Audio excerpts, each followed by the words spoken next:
ቀዳማይ ሚኒስትር ዶክተር አብይ አሕመድ እዋናው ኩነታት ማእኸላይ ምብራቅ ስዒቡ ኣብ ሰንሰለት ቀረብ ነዳዲ ዝተፈጠረ ጸገም ንምጽዋር ዜጋታት ነዳዲ ብቁጠባ ክጥቀሙ ምትሕስሳቦም ይዝከር ሚኒስቴር ንግድን ዞባዊ ምትእስሳርን እውን ቀረብ ነዳዲ ብቁጠባን ብጥቡቅ ቁጽጽርን ንምምራሕ ዘኽእል መጻወረ ጽዕንቶ ኣሕሊፉ እዩ ኣብ አዲስ አበባ ግልጋሎት ነዳዲ ዝህቡ መዓደሊ ነዳዲታት ንግልጋሎት ዜና ኢትዮጵያ ከም ዝበልዎ እውን ሰንሰለት ቀረብ ነዳዲ ብቁጠባን ብጥቡቅ ቁጽጽርን ንምምራሕ መንግስቲ ዝሕለፈ ውሳነ أخبرهم أن صارح يركبوا بفلاي قدامنت كوهابهم زقبوا تشكركرتي قلطف قلقالت كرخبوا بمقبار مس مدارك تأكلات بمتحبار أن صارح مخانهم تزاريبهم منغستي يسكمتاو أقطاچ አለ መንግስቲ ብዘቀመጠው አንፈተሎም ነዚ መሰረት ምግባር ምስ መዳርክ ተአካላት በመተሕባር ነቲ ምንቅስቃስና ሳለጥና ንርከብ ነዳዲ በዲጂታል ስርዓት ጥራሕ ምበር በገንዘብ አይነቀበልን ካብ ኮታ ወጻይ አይነት ተአናግድን ኮታ ውጪ ማናስተናግድም መንግስቲ ያስቀመጠው አለ መንግስቲ ዘቀመጠው ነገር አለ ቀዳምነት ክረኽቡ ዝግቦም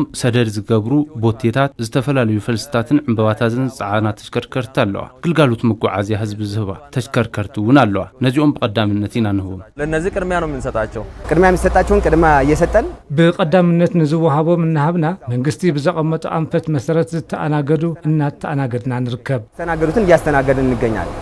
ኣብ ቀጻሊ ብብርካ ዓለም ለኸ ዝተፈጠረ ጸገም ቀረብ ነዳዲ መፍትሒ ክሳዕ ዝረክብ መምርሒ መንግስቲ ብምኽባር ንቁጠባ ነዳዲ ጠመት ሂቦም ከም ዝሰርሑውን ኣረጋጊጾም ሰብ ንብረት ተሽከርከርትን ዜጋታትን ዓለም ለኸ ጽዕንቶ ክሳዕ ዝቕረፍ ነዳዲ ብቁጠባ ብምጥቃም ኣብ ኢኮኖሚ ሃገር ክበጽሕ ዝኽእል ጽዕንቶ ንምጽዋር ሃናጻይ ግደ ክዋጽኡ ትጽቢት ከም ዝግበረሎም ኣገንዚቦም ችግሩ እስኪቀረፍ ድረስ እቲ ጸገም ክሳዕ ዝቕረፍ መንግስቲ ዘውረዶም መምርሕታት ተግባራዊ ምግባር ግቡእና እዩ ነዚ ድማ ንድሕሪት ንብሎ ይኹናን ሕብረተሰብ እውን ናይ ባዕሉ ዝኾነ ግንዛበ ዝረኽበሉ መንገዲ እንተዝዳሎ ኣቐዲሙ ተዳልዩ ዝፈልጠሉ መንገዲ እንተዝፍጠርሞ ዓርሶ ዳልዩ እንተዝመጽእ ራሱን አዘጋጅቶ ቢመጣ ግለሰቦች